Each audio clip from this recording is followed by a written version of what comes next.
쿠오 바디스, 헬릭스 옌키에비츠 1896년. 이 작품은 모두 74개의 장으로 구성된 장편 소설입니다. 제1장. 페트로니우스는 한낮이 되어서야 간신히 잠에서 깨어났다. 그러나 언제나 그렇듯이 몹시 피곤했다. 간밤에 네로가 베푼 연회에 참석했다가 거의 밤을 새우다시피 했기 때문이다. 얼마 전부터 그의 건강은 눈에 띄게 나빠지기 시작했다. 페트로니우스는 아침에 잠에서 깨어날 때마다 몸에 힘이 없고 정신이 몽롱하여 생각이 제대로 정리되지 않는다며 혼자 불평하곤 했다. 그래도 아침마다 목욕 후에 솜씨 좋은 노예로부터 정성어린 마사지를 받는 덕분에 점차 혈액순환이 순조로워지고 머리가 맑아지면서 원기를 회복하곤 했다. 그런 다음 마지막 단계인 도유실을 나올 때면, 이 도유실은 에라에오테시움이라고 불렀는데요. 목욕 후에 기름을 바르는 방입니다. 도유실을 나올 때면 싱싱한 젊은 기운이 되살아나 두 눈은 재기와 생기로 반짝였으며 온몸에 활기가 넘쳤다.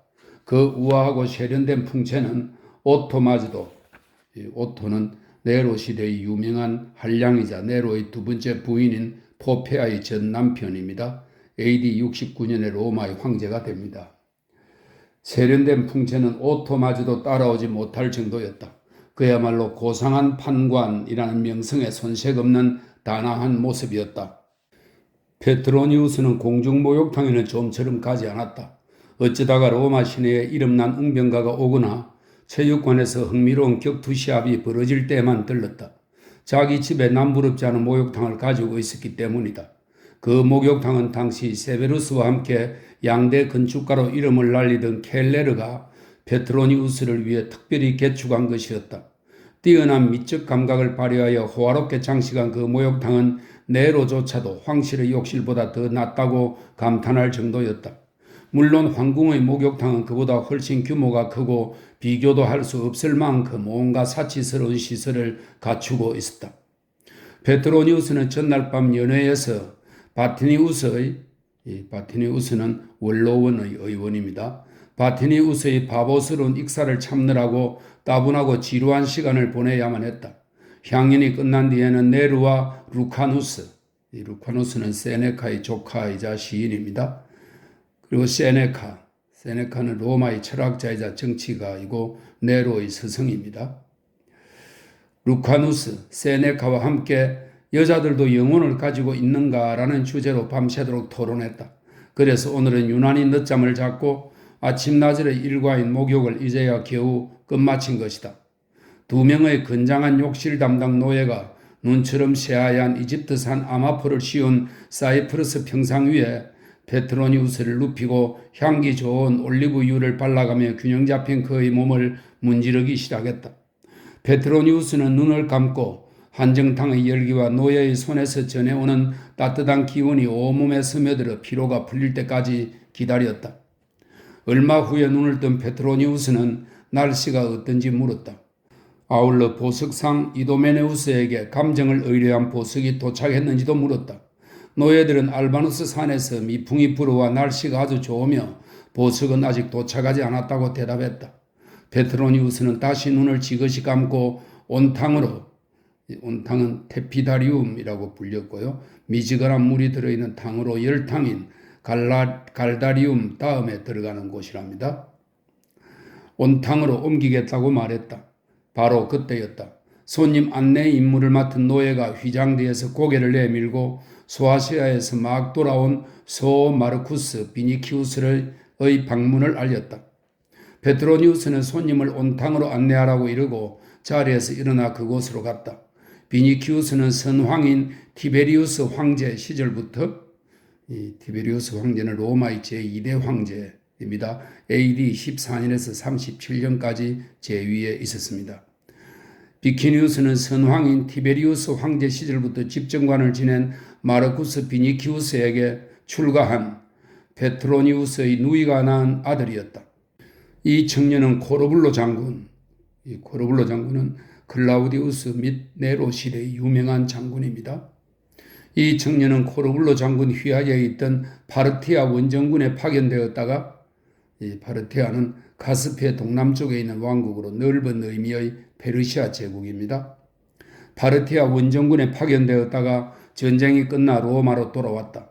페트로니우스는 예전부터 비니키우스를 아꼈으며 그에게 남다른 애착을 가지고 있었다. 준수한 용모에 늠름한 체격을 갖추었을 뿐만 아니라 아무리 황홀한 쾌락에 빠져 있을 때에도 절도를 지킬 줄 알았기에 페트로니우스는 조카의 그런 점을 특히 기특하게 여겼다. 삼촌, 안녕하셨습니까? 청년은 힘찬 발걸음으로 온탕으로 들어서며 말했다. 모든 신들로부터 가호가 있으시기를, 그 중에서도 아스클레피오스와 키프루스 여신이, 아스클레피오스와 키프루스는 죽은 사람도 살린다는 그리스 의학의 신이고요. 또 하나는 로마 신화의 비너스입니다. 아스클레피오스와 키프루스 여신이 축복을 내리시기를 기원합니다. 두 신으로부터 가호를 받으면 절대 재앙 따위는 당하지 않으실 테니까요. 로마에 돌아온 것을 환영한다. 전쟁터에서 귀환했으니 달콤한 휴식을 마음껏 누리려무나. 페트로니우스는 몸에 걸친 부드러운 옷자락 사이에서 손을 내밀었다. 아르메니아는 어떻더냐? 소아시아에 머무는 동안 비니티아에는 가보지 않았느냐? 이 비니티아는 흑해 남단에 있는 로마의 속주입니다. 페트로니우스는 한때 비니티아의 총독을 역임한 적이 있었다. 놀라운 것은 그가 공정하면서도 탁월한 통치력을 발휘했다는 사실이다. 여성적 취향의 향락을 즐기는 그의 성향과는 상반되는 일이었지만 그렇기에 페트로니우스는 더욱더 그 시절을 되새기며 이야기하기를 좋아했다. 그 추억담은 자기가 마음만 먹으면 어떤 유형의 사람이든지 될 수 있고 또 그럴 만한 능력이 있음을 입증해 주기 때문이었다. 네, 지원병을 모집하라는 코르불로 장군의 명령으로 헤라클레리아에 간 적이 있습니다. 비니키우스가 대답했다. 아, 헤라클레리아, 난 그곳에서 콜키스 태생의, 이 콜키스는 흑해 동남부에 있는 지방입니다. 콜키스 태생의 한 처녀와 사귄 적이 있었단다. 그 처녀라면 포페아는 물론, 이 포페아는 네로의 두 번째 부인입니다. 그 처녀라면 포페아는 물론 이곳 로마의 미망인들 전부를 다 내주어도 아깝지 않을 정도였지. 그러나 그건 벌써 오래전의 일이다. 그보다는 파르티아 국경의 전황이나 좀 들려다오. 단 볼로가세스는 파르티아의 왕입니다. 볼로가세스나 티리다테스, 티그라네스, 이 티리다테스나 티그라네스는 모두 에르메니아의 왕입니다. 티그라네스에 관한 얘기는 사양하마 소아눌라누스의 말로는 그 야만인들은 자기들 소굴에서는 네 발로 기어다니다가 우리 앞에 나설 때만 사람 행세를 한다는구나. 요즘 로마에서는 온통 그놈들 이야기로 떠들썩하단다. 물론 섣불리 다른 이야기를 하다가는 위험에 말려들까봐 다들 조심하느라 그러는 것도 있지만 말이다. 전세가 아무래도 신통치 않아요. 만일 코르불로 장군이 없다면 우리가 패할지도 모릅니다. 코르불로라고? 바쿠스에게 맹세컨대, 바쿠스는 술의 신입니다. 바쿠스에게 맹세컨대 그 사람이야말로 살아있는 마르스요. 마르스는 전쟁과 군대를 수호하는 신입니다. 그 사람이야말로 살아있는 마르스요. 훌륭한 지휘관이면 틀림없지만 성미가 급하고 고지식한데다가 어리석은 면이 있는 것 같더구나. 하지만 나는 그를 좋아해. 특히 네로가 그를 두려워한다는 점에서 더욱 그렇지. 코르불로는 바보가 아닙니다. 글쎄, 너의 말이 맞을지도 모르겠구나. 그러나 어느 쪽이든 마찬가지야. 철학자 피론이 말한 대로, 이 피론은 아리스토텔레스 시대의 회의론자입니다. 철학자 피론이 말한 대로 어리석음이란 지혜에 견주어 조금도 모자람이 없는 법, 둘은 결국 마찬가지나 다름없다. 비니키우스가 전쟁 이야기를 시작했으나 페트로니우스는 눈을 감았다. 비니키우스는 문득 삼촌의 여위고 지친 얼굴을 보고는 화제를 바꾸어 걱정스럽게 삼촌의 건강에 대해 언급했다. 그러자 페트로니우스는 다시 눈을 떴다. 건강이라. 페트로니우스는 스스로 건강하다고는 생각지 않았으나 아직은 자신의 상태가 소시시나만큼, 소시시나는 로마의 유명한 역사가이자 운명가인 대시시나의 아들입니다. 아직은 자신의 상태가 소시시나만큼 형편없는 것은 아니라고 생각했다. 소시시나는 시종들이 아침에 그를 목욕탕으로 데리고 가면 내가 지금 서 있는 거냐 앉아 있는 거냐 하고 물을 정도로 신체 기능이 마비되어 있었다. 방금 비니키우스가 아스클레피오스와 키프루스의 여신으로부터 은총이 내리기를 빌었으나 페트로니우스는 아스클레피오스의 권능을 믿지 않았다. 아스클레피오스가 누구의 자식인지, 아르시노에의 아들인지, 아르시노에는 그리스의 흔한 여자 이름입니다. 아르시노의 아들인지 코로니스의 아들인지, 코로니스는 그리스 북부 지방인 세탈리아의 공주입니다. 코로니스의 아들인지 누가 알겠는가? 어머니도 확실치 않은 판국의 아버지에 대해서는 말해 무엇하며 요즘 같은 세상에 자신의 진짜 아버지가 누구인지 명예를 걸고 말할 수 있는 사람이 과연 몇이나 되겠는가? 페트로니우스는 한바탕 웃으며 이야기를 계속했다. 실은 나도 2년 전에 에피다우루스에 가서, 에피다우루스는 아스클레피오스의 신전에 있는 곳입니다. 에피다우루스로 가서 36마리의 살아있는 집바퀴와 황금 술잔을 바쳤단다. 무엇 때문인지 알겠니? 설사 별 효험이 없더라도 최소한 해가 되지는 않으리라는 마음에 쓰였다. 세상 사람들이 여전히 신들에게 제물을 바치는 것은 따지고 보면 다들 나와 같은 생각에서일 것이다. 모든 사람들이 다 그래. 카페나 성문 앞에서 여행객들을 상대로 노새를 모는 마부들만 빼고 말이야. 나는 아스클레피오스뿐만 아니라 그의 후계자들도 여러 차례 만났지. 작년에 방광에 이상이 생겼을 때의 일이다. 그들은 꿈에서 신을 불러내는 주술요법으로 나를 치료했는데 난 그들이 속임수를 쓴다는 것을 알고 있었다. 그렇지만 나 자신을 이렇게 위로했단다. 그렇다고 특별히 해가 될 건 없잖아 라고. 어차피 이 세상은 기만이라는 토대 위에 세워져 있고 인생이란 한낱 환상에 불과한 것, 영혼 또한 순간의 환영에 지나지 않는다고 생각하고 있으니까. 하지만 우리는 이로운 환상과 해로운 환상을 구별할 만한 이성을 가져야 한다. 나는 난방을 할 때는 용년향을 뿌린 삼나무를 사용하여 불을 피우게 한다. 적어도 살아있는 동안에는 악취에 숨이 막혀 답답하게 지내느니 좋은 향기를 맡으며 살고 싶기 때문이지.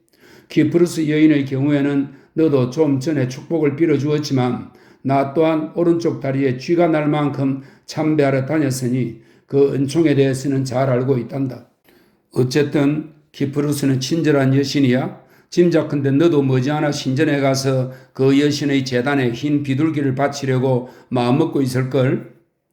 네, 맞아요. 비니키우스가 대답했다. 파르티아인의 화살은 저를 맞히지 못했지만 저는 아모르가 쏜 사랑의 화살에 맞았습니다. 이 아모르는 사랑의 신 큐피트를 말합니다. 뜻밖에도 성문에서 불과 얼마 안 되는 곳에서 말입니다. 카리스 여신들은 광채, 개화, 기쁨을 상징하는 새 여신입니다. 카리스 여신들의 흰 무릎에 맹세코 언제 한가할 때 그 이야기를 꼭 들려주지 않겠니? 페트로니우스가 말했다. 사실 오늘 여기 온 것도 바로 그 일을 상의드리고 싶어서입니다. 비니키우스가 대답했다. 마침 그때 페트로니우스의 전용 제모사, 이 제모사는 에필라토르라고 불리는 몸의 장터를 면도하는 사람입니다. 전용 제모사 몇 명이 들어와서 털 손질을 시작했으므로 비니키우스는 튜닉을 벗고, 이 튜닉은 고대 그리스와 로마의 남녀가 입던 무릎까지 내려오는 넉넉한 가운 형태의 의복입니다. 비니키우스는 튜닉을 벗고 페트로니우스가 권하는 대로 온탕 안으로 들어갔다. 그래, 뭐 더 이상 물어볼 필요도 없겠지만 상대방 또한 너의 사랑을 기꺼이 받아들였겠지? 대리석을 다듬어 놓은 듯한 비니키우스의 젊고 건장한 육체를 보면서 페트로니우스가 말했다. 만일 리시푸스가 너를 보았더라면? 리시푸스는 BC 4세기 사람인데요. 알렉산드로스 대왕 시대의 그리스 조각가입니다. 리시푸스가 너를 보았더라면 너는 헤라클레스의 조각상이 되어 팔라티움 궁전은 아우구스투스 이래 역대 황제의 거처입니다. 팔라티움 궁전의 대문을 당당히 장식하고 있을 것이다. 비니키우스는 잠옷 만족스러운 미소를 지으며 더운 물이 솟아나오는 욕조 안으로 깊숙이 몸을 담갔다. 바닥에는 헤라가 잠의 신에게 남편 제우스를 잠들게 해달라고 부탁하는 장면이 아름답게 모자이크되어 있었다. 페트로니우스는 마음에 드는 작품을 대할 때의 예술가처럼 비니키우스를 흐뭇하게 바라보았다. 목욕을 마친 뒤 비니키우스가 제모사에게 몸을 맡겼을 때 낭송 시인이 파피루스 두루마리가 담긴 청동으로 된 통을 들고 들어왔다. 자, 이제 시를 한번 들어보겠니? 페트로니우스가 물었다. 삼촌 작품이라면 기꺼이 듣고 말고요? 비니키우스가 대답했다. 하지만 삼촌이 쓰신 작품이 아니라면 대화나 나누는 편이 좋겠습니다. 그렇지 않아도 요즘은 거리마다 골목마다 온통 시인들이 넘쳐나니까요. 그래, 맞다. 공회당이나 목욕탕, 도서관이나 서점 근처 어디를 가도 원숭이처럼 손발을 내젓고 있는 시인들과 마주치게 되니 말이야. 아그리파는 BC 1세기 로마의 장군입니다. 초대 황제 아우구스투스의 사위입니다. 아그리파는 동방에서 돌아왔을 때 그들을 보고 미치광이인 줄 알았다는구나. 하지만 지금은 시대가 그런 것을 어쩌겠니? 황제가 시를 지으니까 모두들 따라하는 거지. 그러나 황제보다 뛰어난 시를 짓는 것은 금기시되어 있으니 요즘은 루카누스가 좀 걱정스럽구나. 나는 산문이나 쓰고 그나마도 혼자 있을 때나 누구와 함께 있을 때 내 작품은 절대로 낭독하지 않는단다. 조금 전 낭송 시인에게 읽게 하려던 것은 불쌍한 파브리키우스 베이엔토가 남긴 이 사람은 당시 원로원 의원으로 비망록을 써서 귀족들을 비방한 죄로 추방된 사람입니다. 파브리키우스 베이엔토가 남긴 비망록이다. 그가 왜 불쌍하다는 건가요? 오데소스에 머물면서 오데소스는 흑해 서안에 있는 도시입니다. 오데소스에 머물면서 황제의 새로운 명이 있을 때까지는 집으로 돌아가서는 안 된다는 선고를 받았기 때문이지. 하지만 그의 귀양살이는 오디세우스보다는 덜 괴로울 거다. 베이엔토의 아내는 페넬로페는 오디세우스의 아내입니다. 페넬로페 같은 절세 미인은 아니니까. 다 쓸데없는 이야기지만 어쨌든 베이엔토는 바보짓을 한 거란다. 문제는 독자들이야. 글의 내용이나 수준은 제쳐두고 겉으로 드러난 면만 보고 모든 것을 평가해 버리거든. 사실 그 책은 시시하고 따분하게 짝이 없는데 저자가 추방당했다니까 새삼스럽게 그 책을 읽으라고 난리란 말이야. 요즘 사방에서 온통 중상모략이라고 하고 떠들어대는 소리들로 시끌벅적하단다. 짐작컨대 그 책의 어떤 대목은 베이엔토가 날조한 것임에 틀림없다. 그 도시의 실정을 잘 알고 있는 내가 보기엔 귀족들과 그 주위 여자들의 실상은 책 내용보다 훨씬 더 끔찍하거든. 그것만은 단언할 수 있지. 다들 그 책에 자기 이야기가 써 있을까봐 두려워하기도 하고 아는 사람에 관한 추문을 발견하고 충격을 받기도 하는 모양이야. 아비나누스 서점에서는 100명이나 되는 필생들이 그 책을 필사하고 있다니. 그 책이 얼마나 잘 팔리는지 짐작할 수 있지 않니? 삼촌에 관한 얘기는 없나요? 물론 있지. 그러나 저자가 뭔가 착각하고 있더구나. 나는 책에 씌여 있는 것보다 훨씬 더 나쁜 인간이지만 그렇게 평범하고 싱거운 인간은 아닌데 말이야. 우리는 다들 이미 오래전에 악덕과 미덕을 구별하는 판단력을 잃어버리고 말았다. 그런 구별은 다 쓸데없는 짓이지. 세네카나 무소이우스, 드라세아스는 이 무소니우스는 네로 황제 시대의 스토아 학파 철학자이고요. 드라세아스는 당시의 스토아 학파 철학자이면서 집정관을 역임하기도 했던 인물이라고 합니다. 세네카나 무소니우스, 드라세아스는 자신들이 분별력이 뛰어난 것처럼 행시하고 있지만 그들도 결국 우리와 같은 부류의 인간들에 불과하다는 사실을 깨닫지 못하고 있는 것 같다. 하지만 헬라크레스에게 맹세컨대 내게는 그들과는 다른 미덕이 있다. 그것은 바로 무엇이 아름답고 무엇이 추한지를 분명히 구분할 줄 안다는 사실이지. 그런데 시인이자 전차 경주의 달인이고 가수에다 무용수이며 배우인 우리의 붉은 수염은 네로의 별명입니다. 우리의 붉은 수염은 그런 점에서는 완전히 문외한이거든. 어쨌든 베이엔토는 참 안 됐군요. 좋은 분이었는데 자만심 때문에 망했지.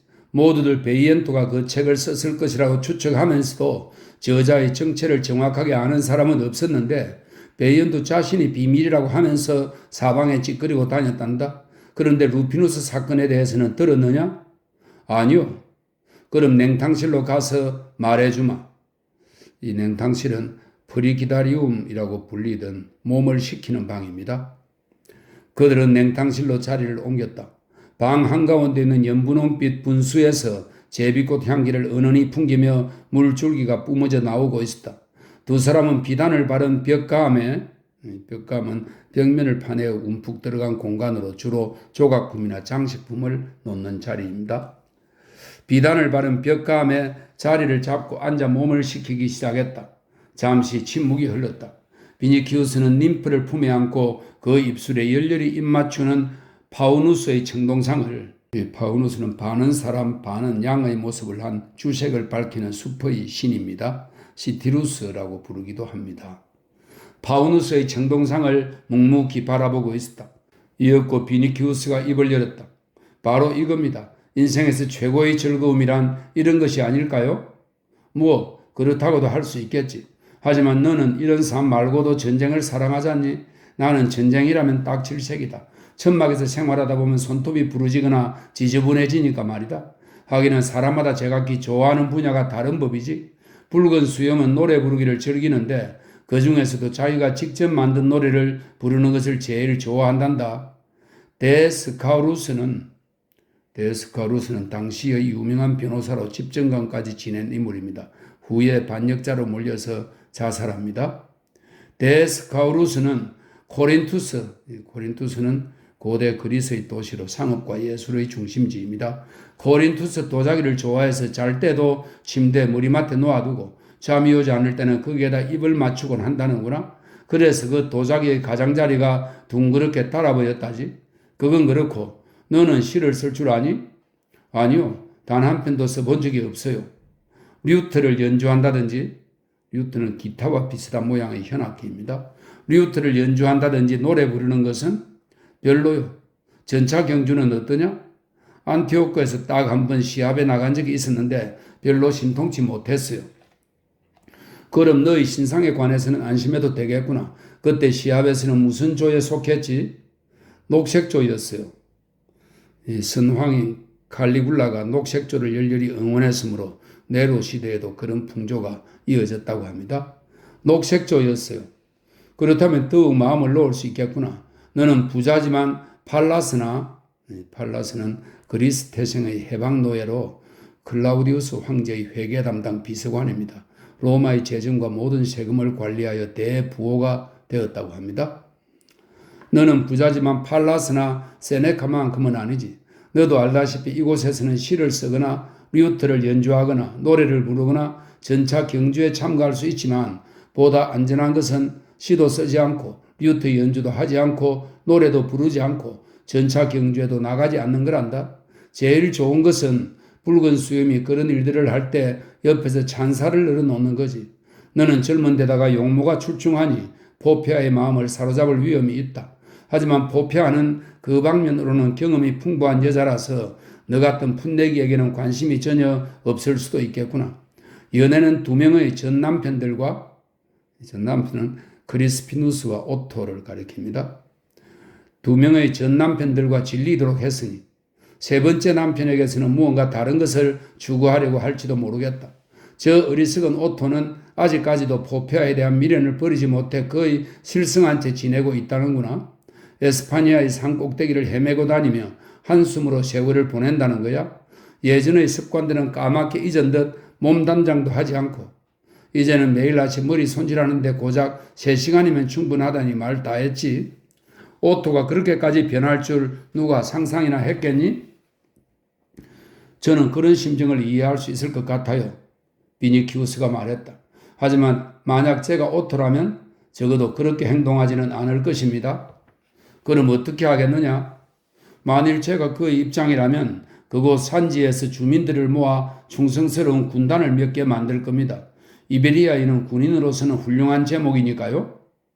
비니키우스, 너가 그런 일을 어떻게 하겠다는 거니? 솔직하게 말하면 너는 그럴 능력이 없을 것 같구나? 왜냐고? 그런 일을 실행에 옮기려면 말보다 행동이 앞서야 하는 법인데 넌 벌써 이렇게 큰 소리로 떠벌리고 있지 않니? 아무리 만약이라는 단서가 붙어 있다 해도 말이다. 내가 만일 오토라면 포폐와 붉은 수염을 실컷 비웃어주고는 이베리아 남자들이 아니라 이베리아 여자들을 모집해서 군단을 만들 것이다. 여하튼 간에 앞으로 내가 쓰는 풍자시들은 그 누구에게도 들려주지 않을 작정이란다.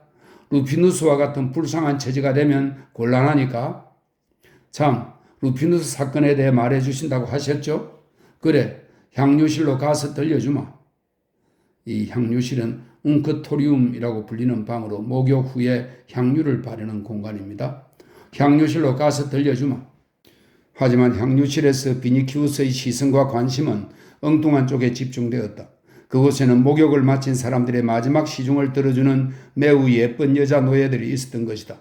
그 중에 흑단으로 빚은 조각상처럼 늘씬한 몸매를 지닌 두 아프리카 여인이 페트로니우스와 비니키우스의 몸에 아라비아산 향유를 바르기 시작했다. 그러자 프리기아 태생의, 프리기아는 소아시아 중앙 및 서북부 지방입니다. 프리기아 태생의 여자 노예들은 뱀처럼 유연한 두 손에 반짝반짝 윤이 나는 쇠로 만든 거울과 빗을 들고 능숙한 솜씨로 빗질을 했다. 여신을 고스란히 빼닮은 코스 태생의, 코스는 에게해에 있는 작은 섬입니다. 코스 태생의 그리스 처녀들은 몸단장을 끝낸 주인들이 토가를 입을 때, 이 토가는 로마 시민의 겉옷입니다. 정복을 말합니다. 토가를 입을 때 주름을 매만지기 위해 얌전히 서서 기다리고 있었다. 구름을 다스리는 제우스 신의 이름을 걸고 하는 말입니다만 정말 기가 막히게 뽑아다 놓으셨군요. 마르쿠스 비니키우스가 말했다. 그래, 양보다는 질이 중요하지. 페트로니우스가 대답했다. 로마에 있는 내 가솔은 모두 400명쯤 된다. 시중드는 노예가 무조건 많아야 한다고 여기는 건 졸부들이나 하는 생각이야. 붉은 수염의 궁전에 가도 이런 아름다운 몸에는 찾아볼 수 없을 겁니다. 비니키우스가 콧김을 내뿜으며 말했다. 그러자 페트로니우스는 허물없는 태도와 애정어린 목소리로 대답했다. 너가 내 조카니까 하는 말인데 나는 바르수스처럼 품행이 방종한 인간도 아니지만 아울루스 플라우티우스 장군처럼, 이 사람은 클라우디우스 황제 시대의 장군입니다. 브리타니아를 정복했던 장군입니다. 아울루스 플라우티우스 장군처럼 깐깐한 사람도 아니란다. 비니키우스는 플라우티우스 이름을 듣는 순간 코스 태생의 아리따운 처녀들을 금세 잊어버리고 고개를 번쩍 들며 물었다. 어째서 갑자기 아울루스 플라우티우스 장군이 생각나신 겁니까? 제가 성문 밖에서 팔을 삐어 그분 댁에서 보름 동안이나 신세를 진 일을 아시는지요? 팔이 아파서 괴로워하고 있는데 플라우티우스 장군이 마침 그곳을 지나가다가 저를 자기 집으로 데려가 노예이자 의사인 메리온이라는 사람으로부터 치료받을 수 있게 해주었습니다. 실은 삼촌께 그 이야기를 하려던 참이었어요. 정말이냐? 설마 폼포니아에게 반한 건 아닐 테지? 그렇다면 정말 딱한 일이구나. 그녀는 나이도 많은데다가 지조가 대단한 여자인데 너와 그 여자가 짝을 이룬다는 것은 상상도 못할 일이다? 무슨 말씀하시는 거예요? 폼포니아라니요? 그럼 대체 누구란 말이냐? 저도 그녀가 누구인지 제발 좀 알았으면 좋겠어요. 심지어 그녀의 진짜 이름이 리기아인지 갈리나인지도 모른답니다. 그 댁에서는 그녀가 리기족 출신이기 때문에 다들 리기아라고 부르지만 원래 고국에서 불리던 이름은 갈리나라고 해요. 플라우티우스의 집은 참 기묘한 곳이었어요. 식구는 많은데 마치 공동묘지가 들어서 있는 외딴 숲처럼 고요하더군요. 저는 열흘이 넘도록 그 집에 머물렀지만 그처럼 아름다운 여신이 살고 있다는 것은 몰랐답니다. 그런데 어느 날 새벽 정원의 쉼터에서 목욕하는 그 처녀를 보게 되었죠. 아프로디테가 탄생했다는 물거품에 대고 맹세하지만 그 순간 저는 새벽녘의 서광이 그녀의 몸에 투명하게 스며드는 것을 보았습니다. 새벽 별이 여명과 함께 자취를 감추듯 그녀도 햇살 속으로 사라져 버릴까봐 걱정하며 숨을 죽이고 있었지요. 그 후로 그녀를 볼 기회가 2번 더 있었는데 그때마다 저는 마음의 평정을 잃어버리곤 했습니다. 모든 욕망이 순식간에 자취를 감추고 로마에 가면 무슨 좋은 일이 기다리고 있을까 하던 기대도 깜짝같이 사라져버렸죠. 여자도 황금도 코린투스의 청동도 호박도 진주도 포도주도 향년도 아랑곳하지 않게 된 겁니다. 제가 원하는 건 오로지 리기아뿐입니다. 페트로니우스 삼촌, 솔직히 말씀드리면 저는 그녀가 미칠 듯이 보고 싶어요. 삼초댁 온탕 바닥에 모자이크 되어 있는 장면, 파시테아 때문에, 이 파시테아는 그리스 신화 속 미의 세 여신 중 하나입니다. 파시테아 때문에 에테오는 솜누스처럼, 잠과 꿈의 신입니다. 솜누스처럼 밤낮으로 그녀를 갈망하고 있습니다. 그녀가 노예라면 사드리려무나? 노예가 아닙니다. 그는 뭐냐? 플라우티우스가 해방시켜 주었단 말이냐? 그녀는 애당초 노예가 아니었으니까 해방될 리도 없습니다. 그렇다면 뭐라고 말해야 할지 모르겠군요. 왕의 딸이든지 그의 버금가는 신분이라고 해두죠. 그래? 그거 참 흥미로운 얘기구나, 비니키우스.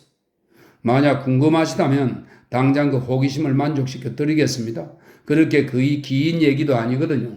삼촌께서도 이미 들으셨겠지만 수에비족의 왕인 반니우스는, 수에비족은 게르만족의 한 갈래이고요. 세력이 컸고 발틱의 서쪽과 남쪽에 근거를 둔 족속입니다. 수에비족의 왕인 반니우스는 고국에서 추방당해 오랫동안 로마에서 살았습니다. 전차를 잘 몰고 주사위를 던질 때마다 용케 행운이 따르는 것으로 유명한 바로 그 사람 말입니다. 나중에 케사르 드루수스께서, 이 사람은 티베리우스 황제의 아들입니다. 장군이자 집정관입니다. 나중에 케사르 드루수스께서 그를 왕위에 복위시켰지요. 반니우스 왕은 처음에는 나라를 잘 다스리고 전쟁터에 나가서도 승리를 거두곤 했습니다.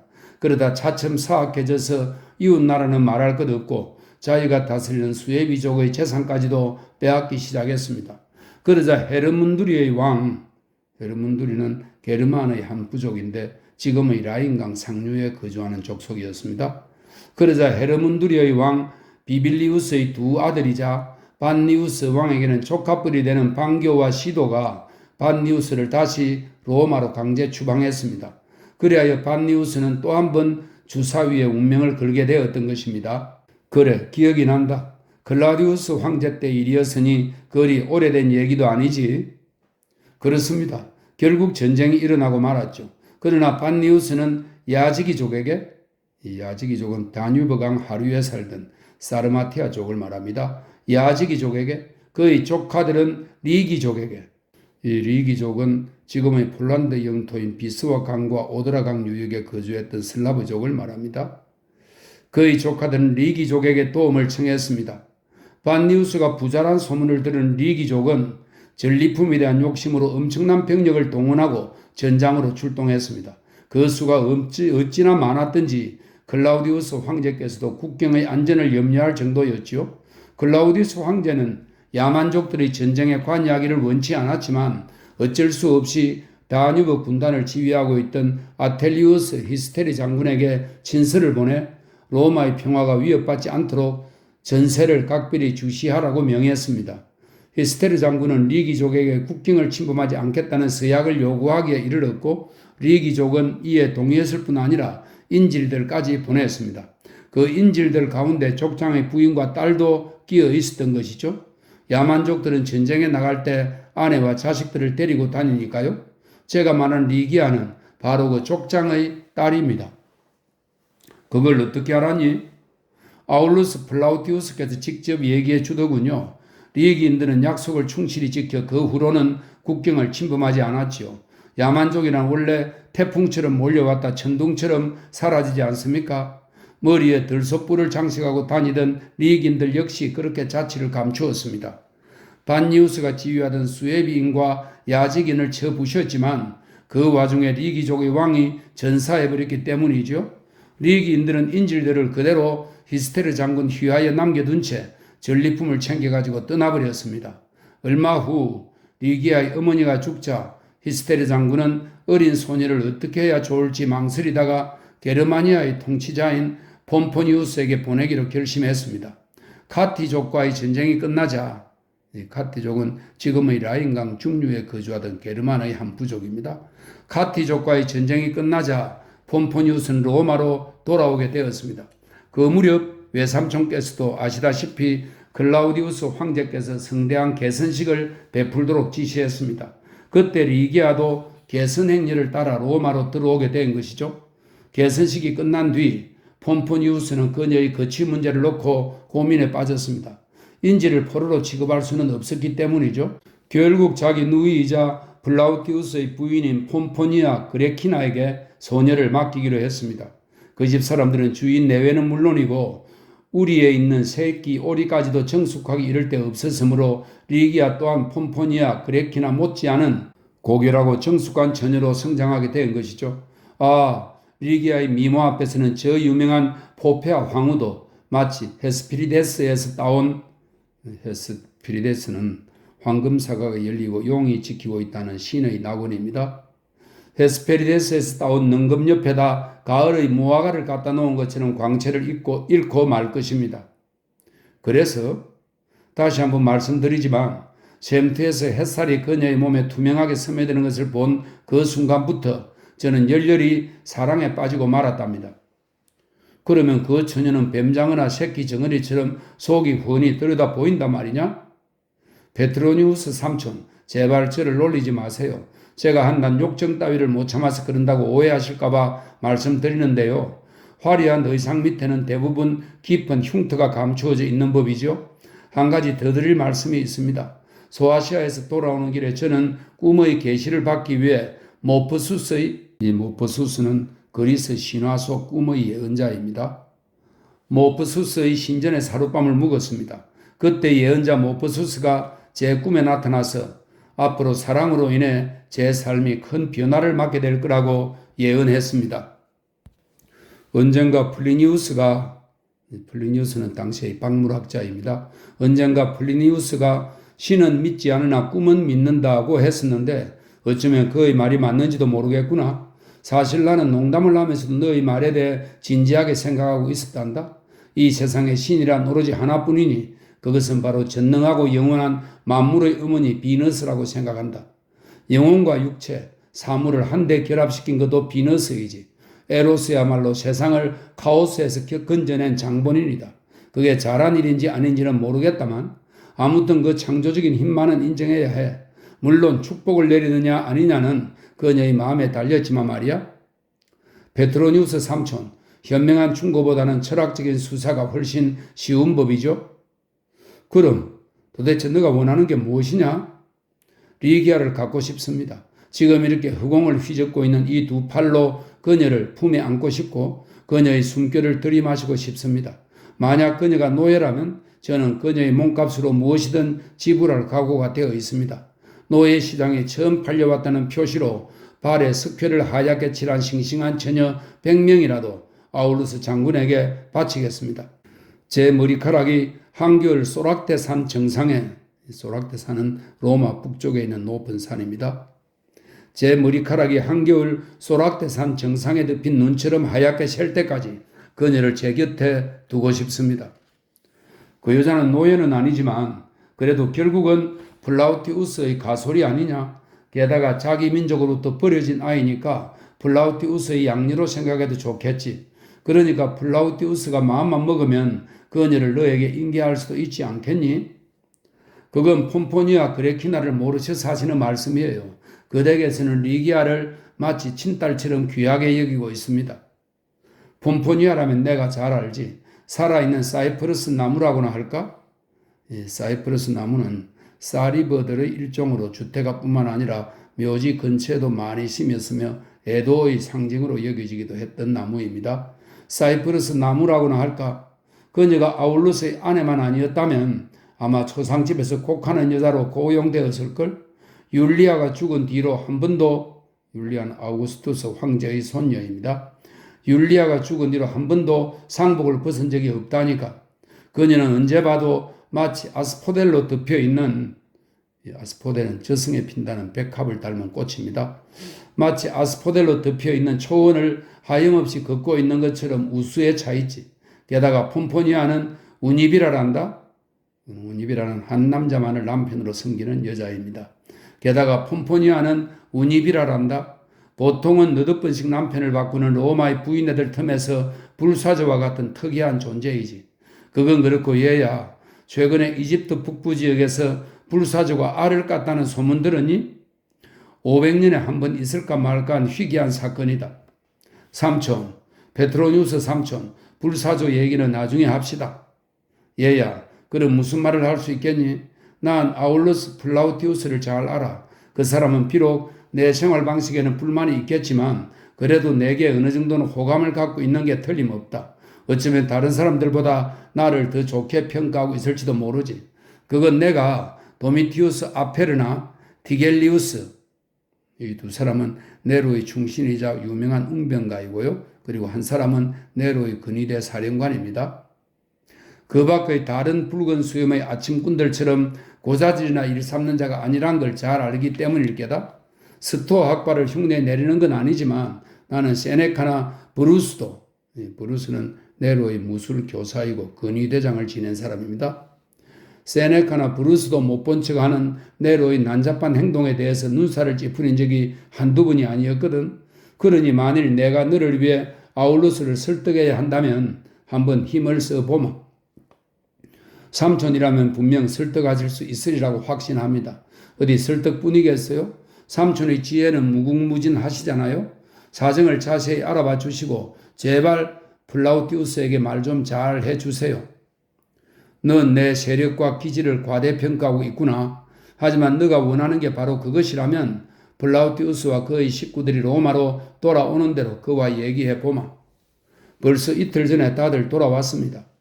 그럼 이제 식당으로 가자꾸나. 조찬이 기다리고 있다. 배불리 먹고 기운을 차리고 나서 플라우티우스의 집으로 가보도록 하자. 삼촌께서는 언제나 제게 잘해주시는군요. 비니키우스가 생기에 넘쳐 말했다. 이번에야말로 삼촌의 상을 조각하여 우리 집 수호신들 가운데 세워놓겠습니다. 여기 있는 이 조각처럼 훌륭하게 만들어서 그 앞에 제물을 바치겠습니다. 그렇게 말하며 비니키우스는 접견실의 은은한 향기 속에서 한쪽 벽을 가득 메우고 있는 조각상들 쪽으로 돌아섰다. 그러고는 손에 지팡이를 든 헤르메스를 본떠 든 헤르메스는 신들의 심부름을 담당하는 신이고요. 상업과 도둑, 도로의 수호신입니다. 헤르메스를 본떠 만든 페트로니우스의 조각상을 가리키며 덧붙였다. 헬리오스의 빛에 걸고, 헬리오스는 그리스 신화의 태양신입니다. 헬리오스의 빛에 걸고 만일 저 유명한 파리스는 트로이의 왕자입니다. 만일 저 유명한 파리스가 조금이라도 삼촌과 닮았다면 그와 사랑에 빠져 어리석은 짓을 저지른 헬레네의 심정도 얼마든지 이해할 수 있을 것 같습니다. 비니키우스의 외침 속에는 아첨보다는 진심이 더 많이 담겨 있었다. 페트로니우스는 비니키우스보다 나이도 훨씬 많고 체격도 덜 건장했지만 외모는 더 수려했다. 로마 여인들이 그를 고상한 판관이라 부르며 찬양하는 것은 그의 넘치는 지혜와 재치 때문이기도 하지만 실은 매력적인 외모가 한 몫을 했던 것이다. 지금 페트로니우스의 토가 주름을 매만지고 있는 고스 대생의 두 처녀들도 그에게 애틋한 동경의 마음을 품고 있었다. 특히 남몰래 페트로니우스를 사모해온 에우나케는 수줍어하면서도 황홀한 듯 그에게서 눈을 떼지 못하고 있었다. 그러나 페트로니우스는 그런 뜨거운 시선 따위에는 무관심한 듯 예의 그 냉소적인 표정으로 여자에 관한 세네카의 경구를 인용하기 시작했다. 여자란 염치를 모르는 뻔뻔스런 동물. 그러면서 비니키우스의 어깨에 팔을 얹고 식당으로 안내했다. 향유실에서는 2명의 그리스 처녀와 프리기아 처녀들 그리고 흑인 처녀들이 향유가 든 그릇들을 정리하고 있었다. 갑자기 냉탕실의 커튼 뒤에서 욕실 시중을 담당하던 남자 노예들이 머리를 내밀고 휙 하는 소리를 냈다. 그 소리를 신호로 그리스 처녀들이 프리기아 처녀들과 흑인 처녀들을 때리고 커튼 너머로 눈 깜짝할 사이에 사라졌다. 욕실은 늘 그랬듯이 음란한 소란으로 가득 찼다. 노예 감독이 그들을 말리지 않는 것은 자신도 가끔 그런 방탕한 유의에 끼어들기 때문이었다. 사실 페트로니우스도 진작 눈치채고 있었지만 처벌을 싫어하는 관대한 천성 탓에 모르는 척하고 있었다. 향유체에는 에우니케만 남았다. 그녀는 멀어져가는 말소리와 웃음소리에 한동안 귀를 기울이다가 페트로니우스가 조금 전까지 누워있던 호박과 상아로 장식된 평상을 끌어당겨 조심스럽게 주인의 조각상 앞에 놓았다. 향유실은 창을 통해 들어오는 햇살과 벽면을 장식한 무지개빛 대리석에서 반사된 형형색색의 빛깔들로 아름답게 빛나고 있었다. 에우니케는 평상 위로 올랐었다. 그러자 그녀는 페트로니우스의 조각상과 같은 높이가 되었다. 순간 에우니케는 두 팔로 조각상의 목을 끌어안았다. 그러고는 장밋빛의 눈부신 육체를 하얀 대리석에 밀착시키면서 정신없이 페트로니우스 동상의 차가운 입술에 자기 입술을 갖다 대었다.